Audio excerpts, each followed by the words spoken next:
자, 오늘은요 29번째예요. 세 번째 나팔입니다. 제목은 세 번째 나팔. 나팔 심판 중에서 세 번째죠. 본문은 요한계시록 8장 10절부터 11절까지예요. 10절부터 11절까지. 자, 셋째 천사가 나팔을 부니 횃불같이 타는 큰 별이 하늘에서 떨어져 강들의 3분의 1과 여러 물샘에 떨어지니 이 별 이름은 쓴 쑥이라. 물의 3분의 1이 쓴 쑥이 되매 그 물이 쓴 물이 되므로 많은 사람이 죽더라. 본문이 짧죠? 자, 이 두 번째 나팔 심판이 뭐였죠? 두 번째 나팔은 불타는 산이 떨어져가지고 바다를 파괴하죠. 3분의 1을 파괴하는데, 세 번째 심판은 이번에는 강들과 물샘에 쓴 쑥이라 하는 별이 떨어집니다. 횃불같이 타는 큰 별이 하늘에서 떨어지는데 이 별의 이름은 쓴 쑥이라고 합니다. 그래서 물의 근원이 쓰게 되므로 많은 사람들이 죽더라, 이런 이제 이야기인데, 여기에 대해서 역시 두 가지 해석이 가능합니다. 첫 번째가 또 역시 문자적 해석이 가능하고 또 비유적 해석이 가능해요. 그래서 이제 문자적 해석으로 할 경우에는 이 쓴 쑥이라 이름하는 것이 운석이나 별똥별일 것이라는 것이고, 비유라고 해석될 경우에 이 별을 계명성 루시퍼로 보기도 합니다. 계명성 루시퍼로. 그럼 이제 두 가지를 어떻게 해석을 하는지를 좀 볼 필요가 있는데요. 지금 이 큰 쑥이라 이름하는 별이 강들과 샘물에 떨어지는데, 이게 샘물이라고 하는 게요, 이 당시에는 물을 구하려면은 지금 중동이잖아요. 물을 구하려면은 땅을 파가지고 이 샘에서 물이 나오는 거예요. 오늘날처럼 뭐 수도관에서 물이 나오는 것이 아니고. 그래서 물샘이, 이제 사람이 생존하려면 물이 있어야 되잖아요. 그래서 이 물이 나오는 근원이 바로 샘이에요. 샘. 물샘. 그래서 샘인데, 그러면 이 물샘이 뭐냐? 이게 바로 생명의 원천입니다. 그냥 물 없이는 생물이 살 수가 없으니까, 특히 사막 지역에서는. 그래서 이제 중동 지역이 이제 대부분 물을 샘에서 구한다라는 거에서 이제 물샘이라는 이제 어구가 나왔고요. 이 물샘은 생명의 원천, 성경에서도 생명의 원천 혹은 생명의 근원으로도 간주됐어요. 생명의 샘, 생명의 원천. 그 예레미야 2장을 보면, 오늘은 좀 예레미야가 많이 나와요.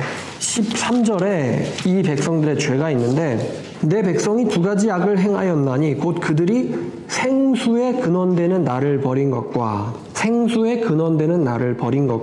스스로 웅덩이를 판 것인데 그것은 그 물을 가두지 못할 터진 웅덩이들이니라. 그러니까 생수의 근원, 이게 이제 물샘에 해당하거든요. 또 같은 성경 17장을 보면요, 17장 13절에 자, 이스라엘의 소망이신 여호와여, 무릇 주를 버리는 자는 다 수치를 당할 것이라. 무릇 여호와를 떠난 자는 흙의 기록이 되오리니 이는 생수의 근원이신 여호와를 버림이나이다. 자, 생수의 근원, 이런 게 이제 물샘에 해당하는 거죠.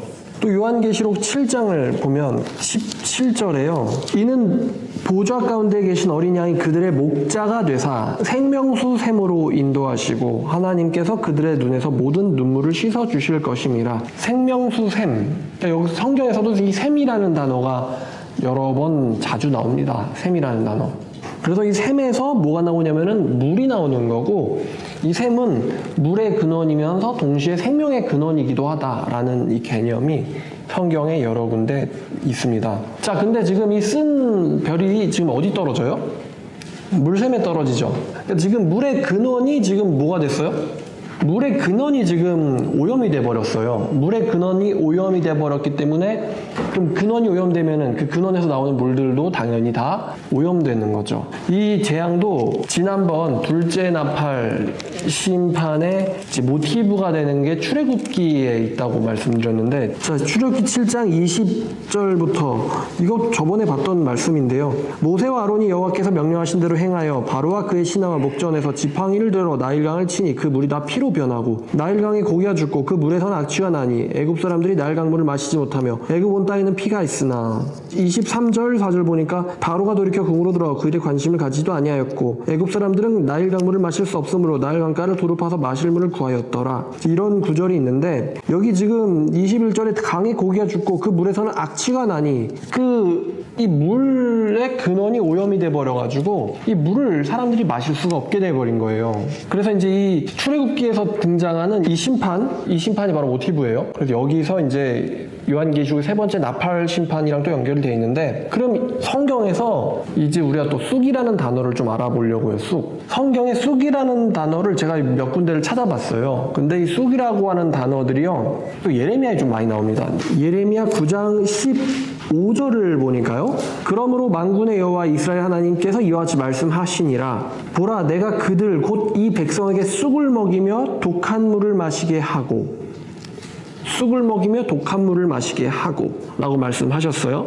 그럼 여기서 쑥을 먹이며 독한 물을 마시게 한다는 게 무슨 의미일까요? 자, 13절부터 보니까 여호와께서 말씀하시되 이는 그들이 내가 그들 앞에 세운 나의 율법을 버리고 내 목소리를 순종하지 아니하며 그대로 행하지 아니하며 그 마음의 완악함을 따라 그 조상들이 자기의 가르친 바알들을 따랐음이라. 그들이 누구냐면은 11절에 예루살렘이거든요. 예루살렘 주민들인데, 그럼 예루살렘 주민들이 정말 쑥을 먹고 독한 물을 마셨느냐? 그거는 아니에요. 그럼 도대체 이 쑥과 독한 물이 가리키는 게 뭐냐? 이거는 이 쑥과 독한 물은요, 바로 고통, 우상숭배의 피해, 그리고 심판과 죽음이라는 개념을 이 쑥이 갖고 있어요. 15절에 그러므로 라는 것은 인과예요. 인과. 그러므로. 그럼 뭐에 대한 결과가 쓴 쑥을 먹고 독한 물을 마시게 되는 거냐? 14절에 그들이 뭘 했습니까? 우상숭배하고 바알을 따랐다. 그러니까 바알을 따른 결과가 뭐예요? 쑥과 독한 물이에요. 이게 쑥을 먹는 이유가 뭐냐? 쑥을 먹게 될 수밖에 없는 이유가 뭐냐면은 우상숭배를 했기 때문에. 첫 번째. 두 가지 원인이 있어요. 첫 번째는 우상숭배를 했기 때문에. 우상숭배. 신명기 29장을 보면요, 29장 18절에도 쑥에 대해서 말이 나옵니다. 자, 너희 중에 남자나 여자나 가족이나 집하나 오늘 그 마음이 우리 하나님 여호와를 떠나서 그 모든 민족의 신들에게 가서 섬길까 염려하며, 그러니까 우상숭배죠. 가나안 땅의 이방 신들을 섬길까 염려하며, 그러면 그 이방 신들을 섬긴 결과가 뭐냐? 독초와 쑥의 뿌리가 너희 중에 생겨서 이 저주의 말을 듣고도 심중에 스스로 목을 빌어 이르기를 내가 내 마음이 완악하여 젖은 것과 마른 것이 멸말지로 내게는 평안이 있으리라 할까 함이라. 자, 지금 이 이제 17절에 너희가 그들 중에 있는 가증한 것과 목석과 금은의 우상을 보았느니라 그랬는데, 이 우상 숭배를 하니까 너희들 가운데서 뭐가 생기냐면은 독초와 쑥의 뿌리가 너희 중에 생긴다. 쑥의 뿌리가 너희 중에 생긴다. 그래서 쑥의 뿌리가 생기니까 이제 쑥을 먹게 되는 거예요. 그러니까 이게 우상 숭배의 피해거든요. 이 쑥이 고통과 또 저주죠. 그러면 쑥이 왜 생기는지를 보려면 앞에 있는 인과 원인을 보면 된다는 거예요. 쑥이 뭘까? 자, 두 번째 원인은 뭐냐면은 예레미야 23장을 보시면요, 5절 말씀에 그러므로 만군의 여호와께서 선지자에 대하여 이와 같이 말씀하시니라. 보라, 내가 그들에게 쑥을 먹이며 독한 물을 마시게 하리니, 쑥을 먹이며 독한 물을 마시게 하리니 이는 사악이 예루살렘 선지자로부터 나와서 온 땅에 퍼짐이라 하시니라. 자, 여기 또 15절에 그러므로 또 인과거든요. 그러므로 만군의 여호와께서 내가 그들에게 쑥을 먹이며 독한 물을 마시게 하리니. 자, 여기서 쑥과 이 독한 물도 역시 심판입니다. 심판 혹은 죽음. 근데 이제 그러므로를 보면 14절에 내가 예루살렘 선지자들 가운데서 가증한 일을 보았나니 그들은 간음을 행하며 거짓을 말하며 악을 행하는 자의 손을 강하게 하여 사람으로 그 앞에서 돌이킴이 없게 하였은즉 그들은 다 내 앞에서 소돔과 다름이 없고 그 주민은 고모라와 다름이 없느니라. 그러면 두 번째로 이 쑥을 먹는 이유가, 쑥과 독한 물을 먹는 이유가 뭐냐면은 이 거짓 선지자가 지금 쑥과 독한 물을 먹는데 거짓 선지자 때문이에요. 거짓 선지자. 그러니까 두 가지 이유로 쑥과 독한 물을 먹게 되는데, 첫 번째는 우상숭배요, 두 번째는 거짓 선지자를 따르기 때문입니다. 근데 이 거짓 선지자 출신이 어디예요? 예루살렘 출신의 거짓 선지자. 그 한마디로 정통이죠, 정통. 그러니까 여러분들이요, 우리가 이제 이 쑥이 도대체 뭐냐? 그 큰 별의 이름은 쑥이라. 이거를 지금 논하기 전에요. 어떤 사람들이 이 쑥과 독한 물을 마시게 되느냐? 이 쑥이 떨어져가지고 독한 물이 되잖아요. 뭐 어떤 사람들이 쑥과 독한 물을 마시게 되느냐? 이게 뭐 비유적 해석이든 문자적 해석이든 상관없이 원인이 해당하는 것은 우상숭배와 거짓 선지자를 따르는 거예요. 그러니까 여러분들이 뭘 잘해야 되냐? 분별을 잘하셔야 됩니다. 여러분 설교를요 잘 분별해서 들어야 돼요. 잘못 설교를 들으시잖아요. 그러면은 쑥과 독한 물을 마시게 됩니다. 그게 뭔지 모르겠지만 독한 물과 쑥을 마시게 돼요. 독한 물과 쑥을. 그럼 그 독한 물과 쑥의 결과가 뭐예요? 심판이란 말이에요. 솔직히 오늘날 한번 여러분에게 물어보고 싶은데요. 여러분들이 이제 여기 나오시는 분들도 있으시고 이제 영상으로 보시는 분들도 있으실 텐데 한국교회 목사님들 중에서 정말 성경을 잘 이해하고 있으며 성경을 잘 분석해서 백성들에게 가야 될 길을 이렇게 제시하는 선지자의 일을 수행하는 분들이 얼마나 있다고 생각하십니까? 이건 제 얘기가 아니에요. 여러분들에게 경험을 물어보는 거예요. 우리 목사님 설교를 들어봤더니 정말 성경만 가지고 얘기하신다. 성경 중심이다. 아니면 뭐 다른 이야기 섞어 놓는다. 뭐 자기의 목적과 의도대로 뭐 한다. 뭐 여러 가지가 있겠지만 여러분들 스스로 한번 자문을 해보세요. 과연 그런가? 말씀을 잘 분별하고 들어야지 말씀을 잘 분별하지 못하고 거짓 선지자를 따르면은 예레미야에서 말하듯 이 예루살렘의 선지자로부터 온 사악이 온 세상에 퍼진다 그랬거든요. 사악이 온 땅에 오염이 되는 거예요. 예루살렘 선지자들 때문에.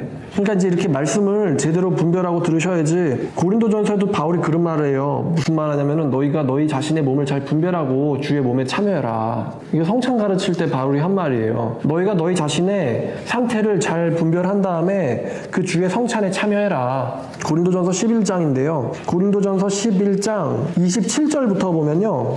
그러므로 누구든지 주의 떡이나 잔을 합당하지 않게 먹고 마시는 자는 주의 몸과 피에 대하여 죄를 짓는 것이니라. 주의 몸이나 주의 떡이나 잔을 합당치 않게 먹고 마시는 자는 주의 몸과 피에 대하여 죄를 짓는 것이니라. 그냥 아무것도 아니래. 그러니까 그냥 좋지도 않고 나쁘지도 않고 그게 아니라 뭐를 짓는 거예요? 하나님 앞에서 죄를 짓는 거다. 그럼 여기서 그 주의 떡이나 잔을 우리가 성찬식에만 국한시킬 필요가 없어요. 이거는 예배로도 볼 수 있습니다. 예배로도 우리가 이걸 볼 수 있어요. 그러면 예배를 드리는 인간이 자기가 하나님한테 이쁨 받는 인간인지 아닌지, 하나님한테 사랑받는 사람인지 아닌지, 하나님이 합당케 여기시는 사람인지 아닌지 요거를 먼저 보고는 예배에 참여를 해야 되는데 이렇지 못하고 예배 드려야지라고 그냥 무의식적으로 종교적으로 습관적으로 예배를 드리면 그게 하나님 앞에서 뭘 짓는 거예요? 죄를 짓는 거다라고 지금 바울이 말해요. 근데 문제는 이 죄가요 우리의 몸에 해를 안 끼치고 우리의 정신 상태에 해를 안 끼치고 그게 아니라 하나님 앞에서만 계수되고 있고 그게 아니라 못 느끼는 게 아니라요 이게요 저주로 옵니다. 저주로. 우리의 현실 가운데 대부분의 많은 사람들이 정신병이라는 저주를 받아요. 28절에 사람이 자기를 살피고 그 후에 이 떡을 먹고 이 잔을 마실지니 주의 몸을 분별하지 못하고 먹고 마시는 자는 자기의 죄를 먹고 마시는 것이니라. 이 독한 쑥과 물을 지 스스로가 들이키는 격이에요. 그러니까 예수님의 피와 몸은요 두 가지입니다. 합당한 사람이 먹으면은 이게 생명의 근원이 되고 축복이 되지만 합당치 못한 인간이 먹으면요 죽음이 되는 거예요. 예수님의 피라는 게. 그래서 30절에 그러므로 이 그러므로 뭐라고요? 인과예요. 그러므로 니네가 지금 합당하지 못하게 먹고 마심으로 너희 중에 어떤 사람들이 많아요? 약한 자가 많고 병든 자가 많고 잠자는 자도 적지 아니하니 이렇게 말합니다. 그러니까 지금 합당치 못하게 주의 몸을 건드리고 있는 거예요. 고린도 교회가 그랬어요. 그래서 뭐를 당하냐? 약하고 잠들고 병들었다. 예배 잘못 드림으로써. 그러니까 예배를 드린다는 게 사실 우리가 지금 이 히브리서의 개념을 나오면 우리가 지금 예배를 드린다는 건 지성소를 들어가는 거거든요. 지성소 들어가는 거예요. 예배 드린다는 게. 휘장을 찢었다 그랬잖아요. 예수님이. 휘장은 곧 교회 유체니라. 신약 사람들이 이렇게 예배를 드리는 게 휘장 찢으면 그 다음에 뭐가 나와요? 지성소 나와요. 하나님 만나러 가는 거예요. 하나님 임재. 예수의 피 덮어쓰고 가는 거예요. 하나님 만난다는 거는 하나님 만나고 살면은 축복이지만 하나님 합당하지 못한 인간이 만나면 어떻게 돼요? 죽는 거예요. 죽는 거란 말이에요. 제사장이 법궤에 손대면 괜찮거든요. 근데 웃사라는 사람이 법궤에 손댔다가 어떻게 됐어요? 걔 죽었단 말이에요. 걔 죽었어요. 괜히 법궤에 손댔다가 법궤가 흔들린다. 떨어지면 안 되지. 근데 이제 오베데돔이라는 다윗의 신하 그 사람이 이 죽음의 법궤 무서운데 근데 여호와를 경외하는 사람이라 법궤를 가져갔죠. 그랬더니 자기 집을 뒀더니 어떻게 됐어요? 집안이 복받았어요. 왕이 그거를 시기할 정도로 복받았어요. 그러니까 법궤를요 누가 갖고 있느냐, 그 다곤 신상 앞에다가 법궤 갖다 놓으니까 어떻게 돼요? 뭐 아프고 뭐 목 잘리고 신상들 뭐 난리도 아니죠. 하나님의 몸에, 주인님의 몸에 누가 지금 손을 대느냐, 마시느냐에 따라서, 먹느냐에 따라서요, 이게요 중간은 없어요. 중간은 좋든지 되게 나쁘든지예요. 제가 상담을 하다 보니까 정신병으로도 오고요, 육체적 질병으로도 오는 사람들이 있더라고요. 예배 잘못 드리는 대가가. 자, 그래서 이제 두 가지 원인이 있어요. 거짓 선지자를 따라가든지, 그 거짓 선지자가 어떤 사람들을 만드냐면 합당치 못하는 교인들을 만드는 거예요. 거짓 선지자들이. 거짓 선지자들의 활동의 결과가 합당치 못한 교인을 양산해내는 거고, 그들이 예배 들어가는 것 자체가 악이에요. 두 가지 원인, 우상숭배 그리고 거짓 선지자. 이 두 가지 원인 때문에 예레미야서에서는 하나님께서 내가 그들에게 쓴 쑥과 독한 물을 마시게 하겠다라고 말씀하셨던 거예요. 자, 한편 이제 요한계시록 오면은 이 요한계시록 본문에서는요, 이 쓴 쑥에 의한 재앙을 3분의 1까지만 제한하고 있습니다. 3분의 1까지만. 나팔 심판은 그렇죠. 3분의 1까지만 제한을 해요. 강들의 3분의 1과 여러 물샘에 떨어지니 이 별의 이름은 쓴쑥이라. 물의 3분의 1이 쓴쑥이 되매 그 물이 쓴 물이 됨으로 많은 사람들이 죽더라. 비유적으로 해석을 하면은 이것도 지난번 강의에서 말씀드렸는데, 이 도시에는 도시를 지키는 수호천사가 있다라는 개념이 고대 이제 유다에 있었어요. 고대 근동에. 그러면서 교회마다 교회를 지키는 뭐가 있어요? 천사가 있는 거예요.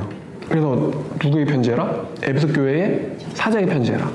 사자에게 하는 말은 결국 교회에게 하는 말인데, 또 교회는 성이란 말이에요. 성마다 또 지키는 수호천사가 있어요. 그러면 하나님의 성에도, 하나님의 교회에도 수호천사가 있고, 또 이 사탄에게 속한 성에도, 이쪽에는 예루살렘 성, 이쪽은 무슨 성이에요? 바벨론. 바벨론의 수호천사가 누구예요? 루시퍼. 근데 그러면 이 요한계시록 1장 20절을 보니까 네가 본 것은 내 오른손에 7별의 비밀과 또 7 금촛대라. 7별은 7교회의 뭐예요? 별은 천사요. 그죠? 별은 7별은 7교회 사자요. 7별은 7교회 사자요. 7별은 7교회 천사요. 별은 천사요. 별은 천사요. 성경에서 별은 종종 천사를 상징해요. 그러면 지금 요한계시록 본문 8장에 별이 떨어지잖아요. 별이 물샘의 근원에 떨어져가지고 횃불같이 타는 큰 별이 하늘에서 떨어져. 강들의 3분의 1과 여러 물샘에 떨어지니. 이 루시퍼의 활동에 의하여 이제 이거는 타락 천사의 심판을 의미하는 거다. 심판의 전조를, 타락 천사의 심판의 전조를 보여준다. 이제 이렇게 해석을 하는 학자도 있고요. 타락 천사의 심판의 전조를 지금 보여주고 있다. 이 전조라고 하면 3분의 1로만 심판이 제한되기 때문에. 근데 이거를 또 문자적 해석을 굳이 못할 이유가 없다고 보여집니다만, 왜냐면요, 이거를 제가 한번 설교를 한 적이 있습니다. 뭐냐면 요게 이 쓰다라는 개념이 그 당시에 요한이 표현할 수 있는 최대 개념인 거예요. 쓰다라는 게. 여러분, 누가 이렇게 얘기할 수 있을 것 같아요? 아니, 물이 오염이 돼가지고 많은 사람이 죽어? 이게 미래에 일어날 가능한 일이에요? 그러면 정수기를 사면 되잖아요. 정수기, 필터 좋은 거. 정수기 사서 쓰면 되잖아요. 여러분, 이렇게 얘기하는 분이 있을 것 같아요. 그래서 쓴 거 걸러내면 되지. 근데 이 정수기로도 걸러지지 않는 게 있어요. 해로운 게. 뭘까요? 이게 뭘까요? 이 방사능입니다. 이 방사능은요, 못 걸러요. 정수기로도. 여러분, 공기오염을 피할 수 있습니까? 공기오염 못 피하죠. 전 인류의 98%가 공기오염에 피해를 당하고 있다고 하는데, 물의 오염을 피할 수 있습니까? 특히 이 본문 같은 경우는 지금 물의 샘의 근원에 떨어졌단 말이에요. 그래가지고 여러 물샘의 근원이 떨어지니까 이제 이집트 때 침판처럼 나일 약물만 안 마시면 될 거 아니냐, 우리가 따로 파겠다, 이렇게 되는 게 아니고 물샘의 근원들에 떨어져 버려가지고 물의 오염을 피할 수가 없게 돼 버렸어요. 물의 오염을. 보니까 여기서 이 쓴 쑥이라고 하는 별이 본문에 보니까 어디서 떨어졌다라 그러냐면은 하늘에서 떨어졌다 그래요. 하늘에서. 이거는 이제 제가 한번 제안하는 특이한 해석일 수 있는데요. 특이한 해석이겠죠. 뭐냐면, 여러분, 방사능 방사능을 일으키는 물질이 가장 독한 물질이 이 플루토늄입니다. 플루토늄은요, 죽음의 재라는 별명이 붙어 있어요. 죽음의 재라는 별명이 붙어 있어요. 플루토늄. 근데 이 플루토늄이 어디에서 왔냐면 그리스 로마 신화의 이 플루토라는 신에서 왔는데, 이 플루토의 다른 이름이 하데스예요. 그럼 하데스가 어디를 주관하는 신이냐? 지옥을 주관하는 신이에요. 다시 말하면 이 지옥의 신이란 말이에요, 하데스가. 물론 성경적이진 않죠. 왜냐면 성경에서 누가 신이에요? 지옥의 신이 누구예요? 누가 지옥 권세를 가지고 있어요? 사탄이에요? 하나님이에요? 하나님이죠. 성경에서는 하나님이 지옥의 신이에요. 하나님은 지옥에서도 신이고 천국에서도 신이고, 하나님은. 근데 그리스 로마 신화에서는, 이거는 그리스 로마 신화가 있던 당시에 쓰여진 문학이니까, 요한계시록은. 근데 이 플루토늄을 여러분 어디서 어떻게 만드는지 아세요? 플루토늄을 어디서 만드느냐? 플루토늄은 우라늄에서 만듭니다. 우라늄에서 중성자를 쏴가지고 우라늄을 이제 분열시켜가지고 플루토늄을 대량 생산을 하고 있어요. 그리고 우라늄은 잘 쓰면은 원자력 발전으로 쓰고, 인공위성 같이 사람이 가서 고칠 수 없는, 한 번 만들면 몇십 년을 써야 되는 기계의 건전지로 써요. 원자력 전지. 그래서 그 80년 동안 간다고 하더라고요. 80년 정도도. 그래서 이제 수술을 자주 하기 힘든 사람들에게 펌프를 하려고 이제 원자력 전지를 사람 몸에 심는 경우도 있다고 합니다. 이미 심었대요. 인공심장 같은 걸 가지고 있는 사람들이 이 건전지를 이렇게 자꾸만 갈 수가 없잖아요. 빼면 심장마비 오니까. 그래서 원자력 전지를 쓰는데 플루토늄을 이제 원료로 쓰기도 한다고 해요. 그리고 이제 사람 죽이려고 맘먹고 쓰면은 핵무기가 되는 거죠. 플루토늄이. 근데 이 플루토늄은 우라늄에서 만든다는 거예요. 근데 이 우라늄이 이제 금속 이름이긴 하지만 원래 뭘까요? 이거 그리스어인데. 맞아요. 우라늄은 우라노스에서 왔어요. 우라노스. 근데 이 우라노스가 그리스에서 무슨 뜻이냐면, 이 그리스에서 우라노스는 하늘이란 뜻이에요. 그래서 우라노스는 하늘이란 뜻이고, 플루토늄은 어디서 만드느냐? 플루토늄은 하늘에서 만드는 거예요. 그러니까 플루토늄은 하늘에서 온 거예요. 그냥 우라늄에서 만드니까. 이거를 문자적 해석으로 봤을 때 이제 운석이나 별똥별일 수 있고, 다른 해석이 가능한 건 이게 핵전쟁을 의미할 수도 있어요. 핵전쟁을 의미할 수도 있고. 제가 이 플루토늄의 오염에 대해서도 좀 알아봤는데, 후쿠시마에서 원전이 터졌잖아요. 그래서 일본 정부에서 후쿠시마 그 원자력 발전소 반경 20km까지는 이제 사람이 살면 안 되고, 20km 이 바깥에는 사람이 살아도 되는 거예요. 근데 어떤 여자분이 정부에서 권하는 안전지대에 살고 있었는데, 의사들도 원인 불명이라고 얘기하는 희한한 질병에 걸린 거예요. 이 여자분이. 제가 사진을 봤는데 좀 끔찍하더라고요. 여러분 아직 안 보셨겠죠? 보니까 이유 없이 이빨이 빠져요. 젊은데. 이유 없이 이빨이 빠지고요. 이유 없이 피부에서 껍질이 벗겨지고 그럽니다. 이 여자분이 자기가 이거를 피해를 인터넷에 올려도 자꾸만 삭제를 당한다고 막 하소연을 하더라고요. 제가 참 무섭다고 생각하는 게, 후쿠시마 발전소 같은 경우가 태평양 연안에 건설이 되는 바람에 이 후쿠시마에서 원전이 지금 체르노빌에 얼마나 몇 배가 될지는 감히 지금 보니까 뉴스도 안 나오고, 검색해보니까 최신 뉴스가 안 나오더라고요. 그러니까 지금 한마디로 오염 문제가 끝났든지 아니면 쉬쉬하고 있는 건데, 여러분이 봤을 때는 이 후쿠시마 문제가 지금 이게 인류가 지금 겪고 있는 재앙이거든요. 제 생각에는 재앙인데, 여러분 혹시 참치회 먹을 때 후쿠시마 생각나세요? 재앙이란 말이에요, 이게. 이게 지금 해결됐다고 보세요? 아니면 지금 덮고 있다고 보세요? 은폐 중이에요? 해결됐어요? 후쿠시마 중심에서 나오는 그 방사성을 한 6시간 정도만 받아도 몇 주 안에 사망한다 할 정도로 굉장히 강력한 방사능이 나오고 있는데, 지금 이게 우리가 어떤 식으로 피해를 당할지 예상이 안 돼요. 얼마나 오염됐을지. 심각한 시뮬레이션 보면 태평양 연안 다 돌고 돌아가지고 이미 지금 동해 끝났고 남해 끝났고 서해 끝났고 지중해까지. 시뮬레이션 보면 그런데 진짜 그렇게 되는 건지, 아니면은 의외로 아무 일도 아닐 수도 있죠. 이 성경에는 이 무게 떨어져가지고 한순간에 쓰게 돼가지고 한 번에 많은 사람들이 딱 죽었다라고 표현을 하지만, 이게 정확하게 운석이 낙하인지 핵전쟁인지 아니면은 원자력의 피해인지는 조금 우리가 시간을 두고 봐야 알거든요. 어떤 형태로 우리에게 올지. 그래서 문자적 해석을 하면 이런 해석도 가능하다는 거예요. 저는 좀 기대가 돼요.